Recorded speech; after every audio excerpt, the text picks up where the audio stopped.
Texas A&M adds more depth across the defensive line by adding former UCF defensive end Josh Celiscar. You are Locked On Aggies, your daily podcast on the Texas A&M Aggies. Part of the Locked On Podcast Network, your team every day.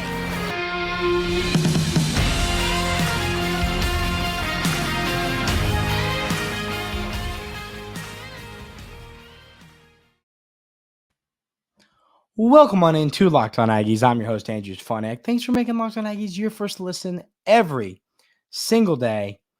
And the Aggies got a transfer portal addition yesterday. Former UCF defensive end Joshua, it sounds like he goes by Josh, Celiscar, commits. Looking at the numbers, we'll get to the numbers. But the first thing and the most important thing about this addition is I think it adds depth to a position where you're already pretty deep. I mean, we feel really good about Texas A&M's defensive line. As you everydayers here at Locked On Aggies know, this is a really solid unit full of a ton of talent. And adding a veteran player like Celiscar, who has played his fair share of college football, only makes a deep and talented room deeper and talenteder. Kidding. Not about more talented, about talented or whatever. Point here is I love this addition. And it's because we talk about depth, we talk about injuries all the time. It's college football. In the trenches, you are going to get banged up every game. Maybe you're not going to sit out in the games, but you're not feeling 100%. Having more players in a room that can give you snaps every game, that can give you legitimate snaps every single game, that stuff matters. And you add a player like Celiscar who, what would you call his college football career? I'd call it pretty darn good. I mean, the numbers over a handful of years, he's been 47 games he's appeared for UCF, 30 starts on defense, 156 tackles, 24 and a half tackles for loss, 8 sacks, 1 interception, 5 forced fumbles, and 4 fumble recoveries during that time. Hits the portal, looking to upgrade a little bit, and he finds a home at Texas A&M. And this one I would say was a little bit surprising. A lot of times when we get a high school commit, I've got a feeling a little bit early, but this one I was like, oh, okay, cool. Like it was random and random in a great way. I think that we've got to remember how important depth is across the defensive line. We feel good about the interior and exterior of this defensive line, but having a ton of guys, you're going to have injuries. I hate to break it to everybody. You are going to see defensive linemen, defensive ends, interior guys. They're going to go down with injuries. That is just what happens. This is a position where folks get injured a lot. So adding a guy who's played a lot of snaps, you've got some talented players, young players in the defensive line, some freshmen, some sophomores, but adding a guy who's played and, some of these young guys, right? Some of these freshmen, defensive linemen, defensive ends, like a Jaylen Evans. Okay, we'll give that example. Is he a better player and with a higher upside than Celiscar? No question. But right now, Celiscar has played those valuable reps in college football, and that stuff matters. It does. You learn the speed of the game. It's kind of like why has Ruben Owens looked good in spring practice so far this year? Because he's had a year of college football. He's been in this program. He's learning the system. He knows the speed. It's not easy. It is so rare and so difficult to walk onto a college campus, a Division I, walk into a Division I football program and just start. It is not an easy thing to do. So knowing that a player like Celiscar can maybe take those extra reps that perhaps a freshman was going to have to take if there were some injuries, some players get banged up. I think that's valuable to this team. I mean, this defensive line is one we feel great about as a whole. I mean, I feel really good about this unit as we did last year. You lose a couple players, you lose a Fadil Diggs, you lose a Walter Nolan, but you bring back a Shamar Turner, a Shamar Stewart. You go get a Nick Scorton. You go get a Cassius Howell. You go get some of these guys. You have a DJ Hicks coming back. You have some of these under the radar guys, Brenlo Dindy and Malik Sia. You got a ton of talent across this defensive line, whether it's on the inside or the outside. And I will never complain about adding a talented veteran to a roster. Never. I will never do it. I will never complain about that because at the end of the day, I think that makes his football team better. You know, the spring game's coming up, and we're going to talk about in segment 3, hey, are we overhyping any of these position groups? And the reason I wanted to have that conversation is like, maybe some of these groups aren't deep enough. Maybe some of these groups aren't quite where we think they are. And I think we're going to learn that in this spring game. And the key is going to be, what do we need to do in the next portal window? Another portal window is getting ready to open up. You're going to see some players leave. You're going to see some players come in. And I think in this spring game, despite the spring game being a couple days after the portal opens, I think we're going to learn what this team needs, because I think they're going to need a few things. I do. And we'll talk about that here in a little bit. But I think adding a player like Celiscar is exactly what I want in the portal. Not just a D-line, veterans who have played. In the previous portal window is when you add your serious, these guys are the backbone of our football team. Now, Celiscar, I think he's going to get snaps this year. I don't want anyone to think I'm saying this guy's just there in case 4 people get hurt. That's not what I'm saying. This dude can play football. I mean, the PFF grade, he had a 5.6 PFF grade last year, a 70 run defense grade.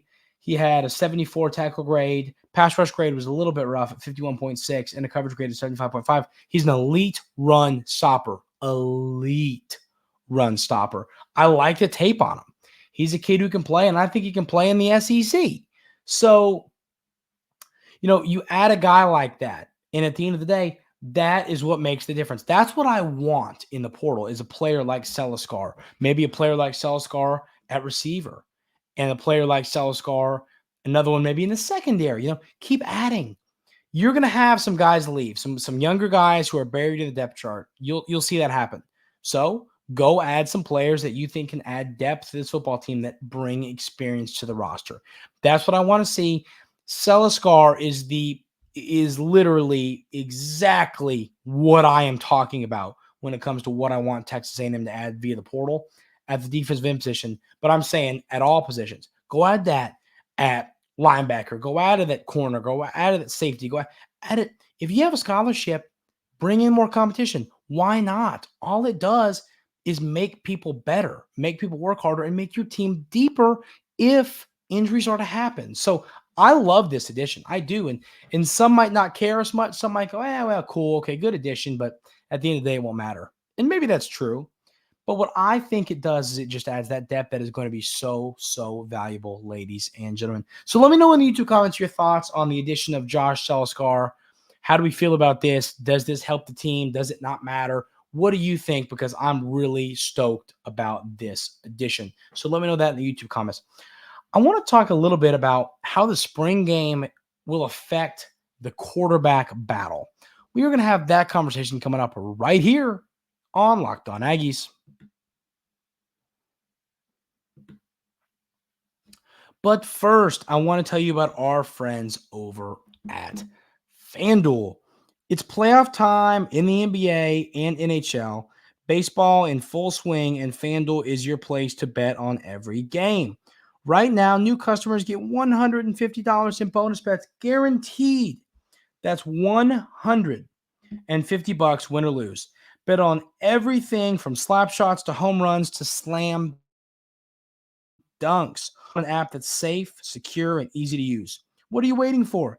Visit FanDuel.com/lockedon and make your first bet an automatic win. FanDuel, America's #1 sportsbook.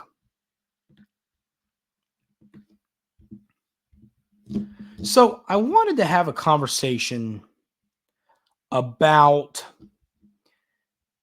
what we're going to learn quarterback-wise in this spring game. And, to me, what that is, first of all, you're going to see Conner Weigman, Jaylen Henderson, Marcel Reed competing. No question. I'm excited to see how these guys compete. I think I just have this feeling that, and we talked about it a little bit yesterday when I talked about breakout players. I think that Jaylen Henderson and Marcel Reed are going to give Conner Weigman a run for his money in this football game coming up here on the 20th. And what I mean by that is, do I still think Conner Weigman will win the job? Yes, I do. But I do think that Henderson and Reed, both playing well, can put a little pressure on Conner Weigman. And I talked about this a lot last year with the same conversation with Max Johnson putting pressure on Conner Weigman. I love that. I love the thought of a quarterback not just being able to walk into a win. I get that Weigman is the incumbent. He was a starter last year before going down with his injury. But it's earned and not given. No one's going to hand you anything in the game of football. Nobody's going to hand you a single thing. I'm not talking, no one's going to hand you a water bottle, a mouth guard. You got to do it on your own. And that is what Conner Weigman's got to do here. He has got to find a way to win this job with two legitimate quarterbacks. Do I think he's going to win it? I do. I would say that 85% of you everydayers here at Locked On Aggies agree with me that Conner Weigman will win this job, but he's still got to do it. I can sit here and say it as much as I want. What I say is not going to change Mike Elko's opinion on these quarterbacks. I think he's heading into spring with Conner Weigman as QB1, but if Marcel Reed plays well in that game, if Jaylen Henderson plays well, could we see things start to shift a little bit? Not toward, hey, these guys are going to start, but more toward, this is a legit battle. I've seen a lot of folks write articles at different places, 24/7 Sports, On3, a lot of huge publications. And it doesn't even seem like many folks are considering this a quarterback battle. And I'll be honest with you. For a while, I wasn't either. And then I sat down for a long time and said to myself, Andrew, I think that Marcel Reed and Jaylen Henderson are better quarterbacks than I think sometimes I give them credit to be. And what I mean by that is these dudes can play. We saw it. Marcel Reed in the bowl game, Jaylen Henderson in the games he played up until he went down with his injury, they were really good quarterbacks, made a lot of great plays. And I do think at times we forget that a little bit, and myself included. And I think what that means is I would love for these two to get back, to get in this race. I would love for this to be a quarterback race. And I think if it was a quarterback race, it's going to put more pressure on Conner Weigman. And I think that's going to make him, it's going to make him better. I think needing to beat people out, whether you have a great chance of doing it, it makes it better. Looking over your shoulder. I mean, everybody that plays sports knows this feeling. I remember when I was playing baseball and freshman first baseman came up and I'm like, this dude's gunning for me. I gotta play ball. Like, it doesn't matter who it is. I don't care if it's a freshman, a senior, a transfer, a recruit. People want your spot.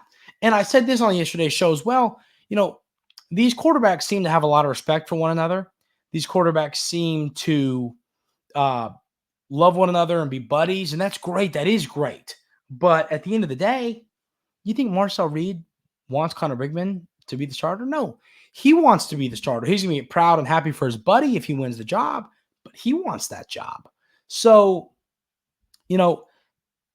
people are competing. I think a lot of people forget. It's not like Marcel Reed and Jaylen Henderson are like, oh, well, it's Conner's job and maybe next year. No, they're going to fight tooth and nail to do everything in their power to try and win this job because they want it for themselves, as they should. That's what reality is here. So I think that what we're going to take away from this spring game is one of two things is going to happen.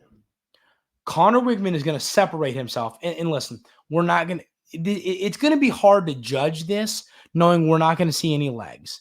If Reed or Weigman or Henderson take off, they're not going to get far without getting touched or tapped, and then they're down. Like, that's the reality here. So, I think that knowing that Reed and Henderson are both players who love to use their legs, and Weigman is a guy who can use his legs to help an offense flow, you're not going to get a full reading on these quarterbacks.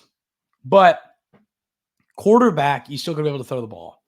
While obviously all of these quarterbacks won't have the running game in their favor. Now, we'll see some looks. We'll see them tick off a little bit, but they're not going to get far knowing that if they just get tapped, they're down. So we're going to see about arm talent, and that's what it's going to come down to. I think all three of these quarterbacks are quick, athletic, and can run the ball. The question is who can throw it the best. And right now, I think it's Conner Weigman. But we're going to see one or two things happen. As I said, we're going to see Conner Weigman separate himself in this race, A, or B, we're going to see Jaylen Henderson or Marcel Reed work their way back into this race. That's what we're going to learn from this. And will it ever be a quarterback battle in the coach's eyes? That's still to be seen.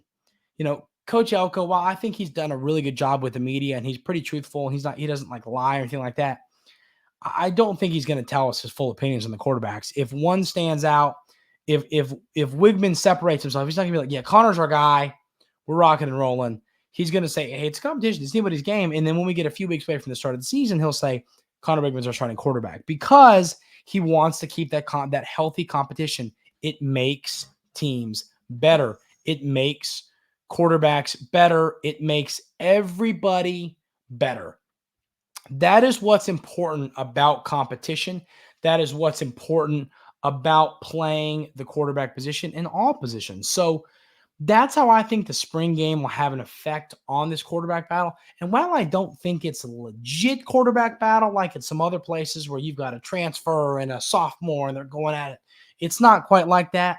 I do still think that if Reed outplays Weigman or Henderson outplays Weigman, that they can win this job. I think that this coaching staff is real honest when they say it's anybody's job.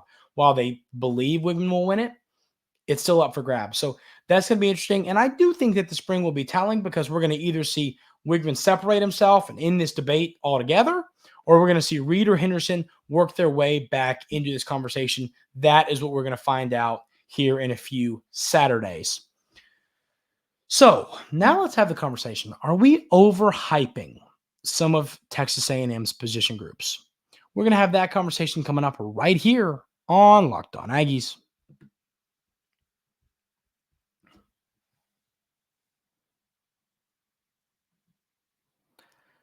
So, are we overhyping some of these position groups? So, the two that quickly come to mind are the pass catchers, receivers, and tight ends. And, Aniyah Smith's a really good football player. Evan Stewart is a really good football player. Those guys are gone. You've got Noah Thomas, who showed flashes, who had shines of greatness. Ja'Day Walker, who had signs of and flashes of this guy could be a wide receiver one in the SEC. You've got Moose Muhammad, who has done some literally insanely impossible things on a football field, and I still believe will be an NFL player at some point down the road. And then you've got the transfer, Jareed Barber, the transfer, Cyrus Allen. You got some of the young guys, Micah Tease, the freshman. It's a deep room, but are we overhyping it? It's not, let's be honest with ourselves. It's not Justin Jefferson and Jamar Chase, and what was the Panthers dude name? This is going to drive me crazy. Oh, that's going to drive me crazy. It'll come to me in a little bit. There's another, the receiver that was on the Panthers that was part of that. Let me know in the comments. I'm not going to look it up. I want to see it in the comments, and it's going to really make me mad. And I'll remember in like 2 minutes, but we'll get to that. We won't get to that because I can't remember. But, it isn't that type of wide receiver room, but it's a room full of underrated, talented guys who can play the position at a high level. I think this room is, I don't think we're overhyping the wide receiver room. I think that it is a talented group. And I think you could argue it's a little bit underrated. I think Noah Thomas, if he can stay healthy, he's in a good spot. I think if Jaylen Walker has this breakout that I'm expecting him to have, that's going to be huge for this room.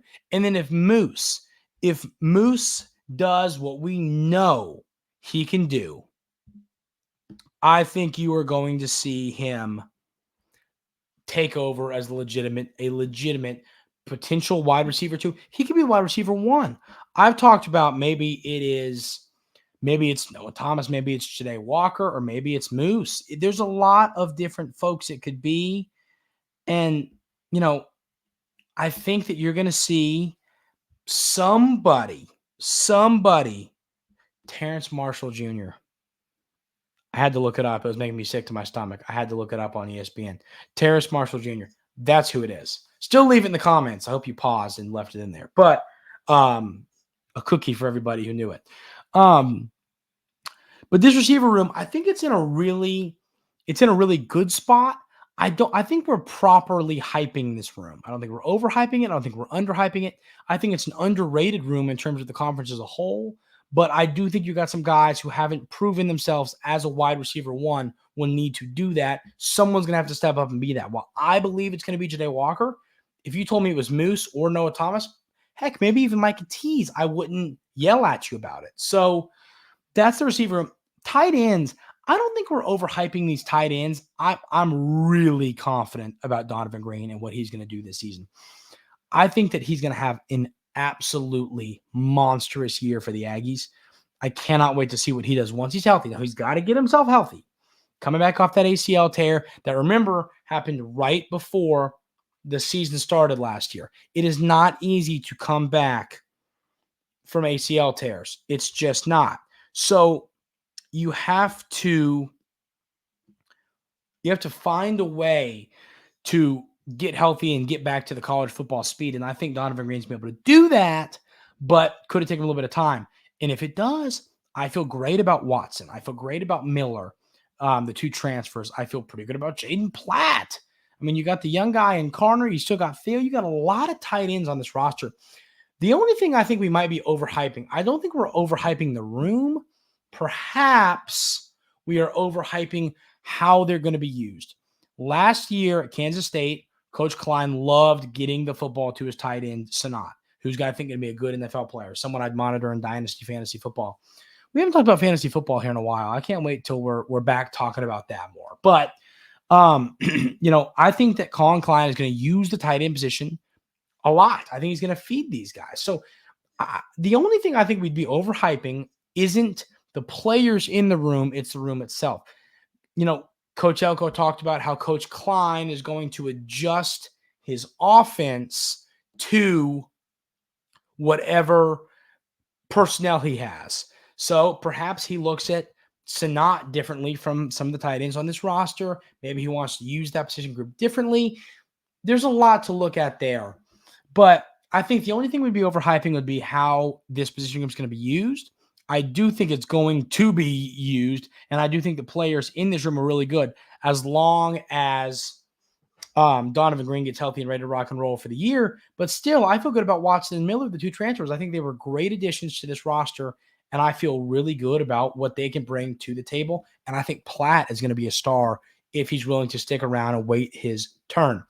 We've got a few more positions to talk about. Hey, are we overhyping these? We'll have that conversation on tomorrow's episode of Locked On Aggies. But that is going to do it for today's episode. I really appreciate y'all being here every single day. It means the world to me. I hope everybody has an outstanding rest of their day today, and we will See you tomorrow.